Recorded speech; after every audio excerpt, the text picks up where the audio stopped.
लक्ष्मी मंदिर आणि त्यामागची पवित्र रचना. लक्ष्मी मंदिर ही फक्त एक वास्तू नाही आहे, ती एक शास्त्रशुद्ध, भावप्रधान आणि ऊर्जेने भरलेली रचना आहे. म्हणूनच प्रत्येक लक्ष्मी मंदिर समोर धूप, होम, हवन करण्यासाठी स्वतंत्र जागा असते. लक्ष्मी माता ही धनाची देवता आहे, त्याचबरोबर ती सौंदर्य, समृद्धी, आकर्षण आणि समाधान याची देखील देवता आहे.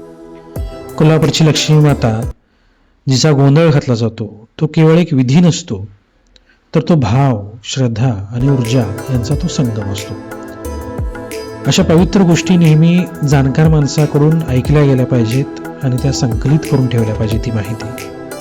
त्याचबरोबर ती पूजेला वापरण्यात जाणारी प्रत्येक वस्तू हा त्या ग्रहाच्या आधिपत्याखाली असली पाहिजेत. लक्ष्मी माता म्हणजे शुक्र ग्रह, म्हणून पूजेत वापरल्या जाणाऱ्या वस्तूही शुक्राच्या संबंधित असायला हव्यात. अजून एक मोठा तुम्हाला अर्थ सांगतो, माणूस आणि देव हे वेगवेगळे नाही आहेत, ते एकच आहेत. म्हणूनच आपण म्हणतो देव हा भावाचा भुकेला असतो. हा भाव ज्या प्रत्येक कामात यायला लागतो किंवा प्रत्येक कामात उतरायला लागतो, तेव्हा त्या कामात आपण प्रावीण्य मिळवतो. त्याचबरोबर आपण अजून एक शब्द ऐकतो, देवाक काळजी.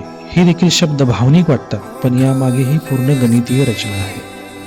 अहो इतकंच काय, एखादं कणीस घ्या, त्यातले टपोरी सुंदर दाणे आणि त्याची रचना, हे सुद्धा शुक्र ग्रहाच्या भावातच येतात. म्हणूनच मराठी साहित्यात कित्येक कवी, लेखक कणसाला स्त्री विशेषण वापरून कविता लिहितात.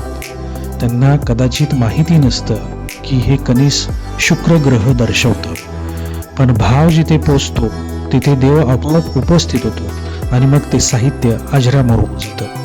जिथे सौंदर्य आहे, जिथे रचना आहे, जिथे आकर्षण आहे, तिथे शुक्र हा असतोच.